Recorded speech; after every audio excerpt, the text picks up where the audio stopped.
ஆமா வணக்கம் ஓம் நம சிவாயம்மா. எங்களுக்கு இத்தனை யூடியூப் பார்த்துனே என்னன்னா நீங்க சொல்லிருங்க காமாசை வரக்கூடாது, அப்புறம் இன்பம் தான் நல்லது, நல்லா அதான் வாழ்க்கை. நம்ம இன்பம் வந்தா உண்மைதான் இன்பம். அதுல வந்து தியானம் பண்றம்மா. ஆனா வந்து இந்த காமாசம் அதிகமா வருதுமா. ஒரு ஆணும் பெண்ணும் உடல் உரைக்கிறது, எனக்கு அந்த உணர்ச்சி தாங்க முடியாம வந்துருமா எனக்கும். அதெல்லாம் எப்படிமா தவிர்க்கிறது? என்னென்ன செஞ்சா நம்ம தவிர்க்கலாம் அதெல்லாம் கொஞ்சம் சொல்லுங்கம்மா. நான் கவுச்செல்லாம் சாப்பிடுறது இல்லம்மா. கவுச்செல்லாம் சாப்பிடுறது இல்லை. போனை பார்க்க கூடாதம்மா போனு. ஆனா நான் வந்து தண்ணி மேல படுக்கலையம்மா ரூம்ல. இன்னைக்கு அலர் அடிச்சு எந்திரிச்சதுதான். அதோட நான் இன்னைக்கு சாமிக்கிறேன் பூஜைக்கு நேரம் மாசம் வால் படுத்துங்கிறேன்.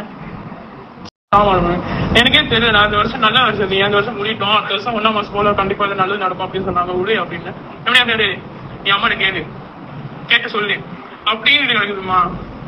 மிரட்டிக்கிட்டே இருக்கேன் நீ எப்ப பார்த்தாலும் எதையும் சொல்லிக்கிட்டே இருக்குது அம்மா. இப்ப காமாசம் வரக்கூடாது, அதுக்கு என்ன செய்யணும், என்னெல்லாம் செய்யக்கூடாது, தவிர்க்கணும், அதெல்லாம் நீங்க சொல்லுங்க அம்மா. நான் அதை கண்டுபிடிக்கிறேன். ஞாபகம் அனுப்புறதை பத்தி கொஞ்சம் சொல்லுங்க அம்மா. அப்பதான் எனக்கு கொஞ்சம் நிம்மதியா இருக்கும், அது கொஞ்சம் நிம்மதியா இருக்கும். ஏதாவது தோதல் பண்ண மனுஷங்கம்மா சொல்லுங்க அம்மா. ஆனா நான் முயற்சி பண்றேன், கரெக்டான பாதுதான் போய். ஜாமான் அனுப்பிச்சி விட்டுறதுல ஒரு பிரயோஜனம் கிடையாது. ஜாமான் வந்ததுக்கப்புறம் அதை வந்து பயன்படுத்தணும் இல்லையா, கரெக்டாக பயன்படுத்தணும். அப்புறம் அதை நீங்கள் வந்து சோதிக்கிற மாதிரி ஆயிடும், சாமானையே நீங்கள் சோதிக்கிற மாதிரி ஆயிடும்.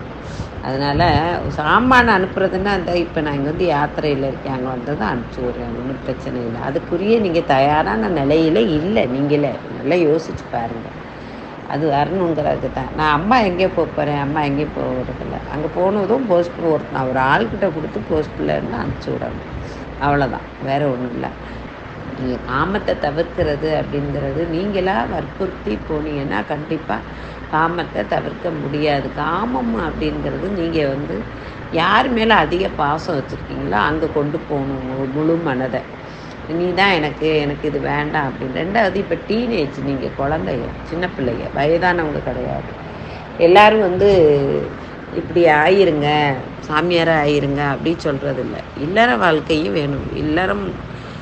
இல்லறம் வந்து ரொம்ப ரொம்ப அவசியம். அந்த இல்லறம் என்னால் தான் வந்து ஒரு சங்கதியை கொண்டு வர முடியும், தலைமுறையை கொண்டு வர முடியும். அதனால் அதாவது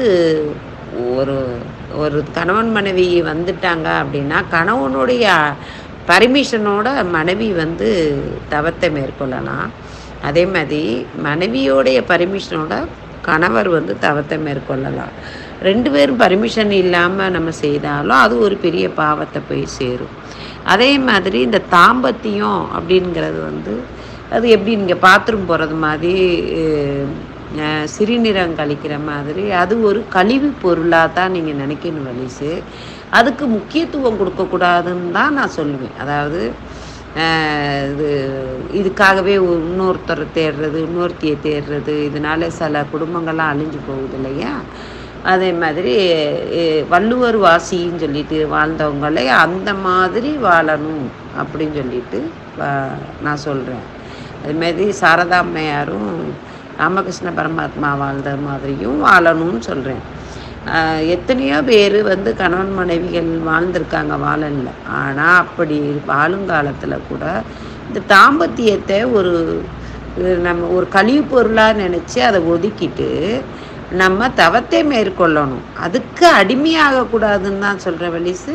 அறவே வந்து அது வேணான்னு சொல்லலை. அதுக்குன்னு ஒரு பிறவி எடுத்திருப்போம் நாங்கள். எங்களை மாதிரி ஆளுக்கெல்லாம் ஒரு சிலர் பிறவி எடுத்திருப்பாங்க. அவங்க வந்து இந்த மாதிரி தாம்பத்தியம் மேற்கொண்டால், விஸ்வாமித்தர் எப்படி தாம்பத்தியம் பண்ணதுனால தான் அவருடைய சக்தியெல்லாம் இழந்து மறுபடியும் தவத்தை மேற்கொள்ள போனார். அவர் விஸ்வாமித்தர் ஓகே, அவர் ஆயுள் பலம் அதிகம், நம்மளுக்கு ஆயுள் பலம் கம்மி தானே. அதாவது நம்ம ஆயுள் பலம் எவ்வளோ 100 வருடம் வாழ்கிறதே ரொம்ப கஷ்டமாக இருக்குது. அப்போ அந்த தவத்தை மேற்கொள்ளும் போது நம்ம அசம்பாவங்கள் ஏற்படக்கூடாது அப்படிங்கிறத தான் நான் வந்து சொல்லியிருந்தேன், புரிஞ்சுக்குங்க. அதனால் நீங்கள் கேட்குறீங்க என்கிட்ட வந்து, அம்மா நீங்கள் வந்து பதிவில் சொல்லியிருக்கீங்க தாம்பத்தியம்னா இருக்கக்கூடாது. ஆனால் பதிவில் வந்து முழுசாக சொல்ல முடியல, ஓரளவு சொல்லியிருக்கேன். பட் இந்த பதிவில் சொல்கிறத கொஞ்சம் கவனமாக கேளுங்க. நீங்கள் வந்து கல்யாணம் ஆகாமல் இருக்கும்போதும் சரி, அப்போ வந்து தாம்பத்தியத்துக்கு அலையணும் அப்படின்னு அவசியம் இல்லை. ஆனால் உங்களுடைய ஜாதகப்படியே நீங்கள் திருமணம் பண்ணணும் அப்படிங்கிற விதி இருக்கும். இப்போ வந்து ராகு கேது பிடியில் இருக்குன்னா, காலசர்ப்ப தோஷம் இருக்குது அப்படின்னா அவங்க கண்டிப்பாக ஒரு பெண்ணோட இணையணுங்கிற விதி உண்டு. அவங்க வந்து கண்டிப்பாக அவங்க வந்து யாரும் இல்லாமல் வாழ முடியாது. அவங்க ஒரு பெண்ணோட இணைஞ்சு ஒரு ஆணோட இணைஞ்சு அவங்க வந்து பிரிவு ஏற்பட்டு அதுக்கப்புறம் அவங்களுக்கு இது ஏற்படும். அப்படிப்பட்ட காலகட்டம் வரும்போது தன் நிலை தெரிந்து நம்மளுடைய பாத்திரம் உடைந்த பாத்திரம் இதில் நீர் நிரப்பி வைக்க முடியாது, நமக்கு ஒரு துணை கிடைச்சிருக்கு, அது கூட அனுசரித்து வாழணும்னு நினைக்கிறவங்க இதை வந்து விட்டு கொடுத்து அவங்களோட சேர்ந்து வாழணும். அதையும் மீறி அவங்க வந்து அதை அவங்கள அலட்சியப்படுத்தி அதுபடுத்தி இவங்க வேறு ஒரு பாதையில் போகும்போது அவங்க வாழ்க்கை வந்து சீரழிவு ஏற்படும். அதே மாதிரி செவ்வாய் தோஷம் அப்படி இருக்கிறவங்க அப்படின்னா செவ்வாய் தோஷத்துக்குரியவங்களே திருமணம் பண்ணணும். அப்போ தான் வந்து தோஷத்தின் தோஷம் வந்து சரியாகும். சில பேர் என்ன சொல்லுவாங்க, இப்போ ஆட்சி உச்சம் அப்படி இருக்கிற செவ்வாய் தோஷம் இருக்குது அப்படின்னா அப்போ வந்து ஒன்றும் ஆகாது அப்படின்னு சில ஜோதிடர் சொல்கிறாங்க. ஆனால் அது முற்றிலும் பொய். ஏன்னா ராம பகவானுக்கு வந்து கடகத்தில் வந்து உச்சம், ஆனால் செவ்வாய் உச்சமாக இருந்து அவருக்கு தோஷம்தான். ஆனால் சீதாதேவிக்கு செவ்வாய் தோஷம் கிடையாது. ஏன் அவங்க 2 பேரும் வாழலை? அவங்க 2 பேரும் ஏன் பிரிஞ்சாங்க? கடவுளாக அவதரித்தர் தானே இந்த பூமிக்கு, ஏன் அவங்க பிரிஞ்சாங்க? அதோடைய வேலையை எப்படினாலும் அது வேலையை காட்டத்தான் செய்யும். அப்போ அதிலிருந்து நம்ம விலகணும் அப்படின்னா கண்டிப்பாக அந்த தோஷத்துக்குரிய தோஷக்காரவங்களை வந்து நம்ம கண்டிப்பாக திருமணம் பண்ணி தான் ஆகணும். அதே சமயத்தில் செவ்வாய் தோஷம் பண்ணும்போது அந்த வீட்டுக்காரவங்களுக்கு கொஞ்சம் விட்டு கொடுத்து, நம்ம ஏற்கனவே வந்து திருமணம் பண்ணுறதுக்கு மனைவி கிடைக்காது, மனைவி திருமணம் பண்ணுறதுக்கு ஒரு நல்ல பெண்ணு கிடைக்காது, மனைவியாக நல்ல கணவர் கிடைக்காது. அப்படிப்பட்டவங்களுக்கு கிடைச்ச பிறகும் அதை தக்க வச்சுக்க மாட்டாங்க. அப்படிப்பட்டவங்க அந்த தவங்களை மேற்கொள்ளணும். தன்னை தானே உணர்த்தணும், தன்னை தானே வணங்கணும், தன்னை தானே புரிதல் இருக்கணும். உயர்ந்தவங்க எந்த விதத்துலையும் தாழ்ந்தவங்க இல்லை அப்படின்னு. ஹிந்தியில் ஒரு பழமொழி உண்டு, கிசிசே கம் நெய் அப்படிங்கிற மாதிரி.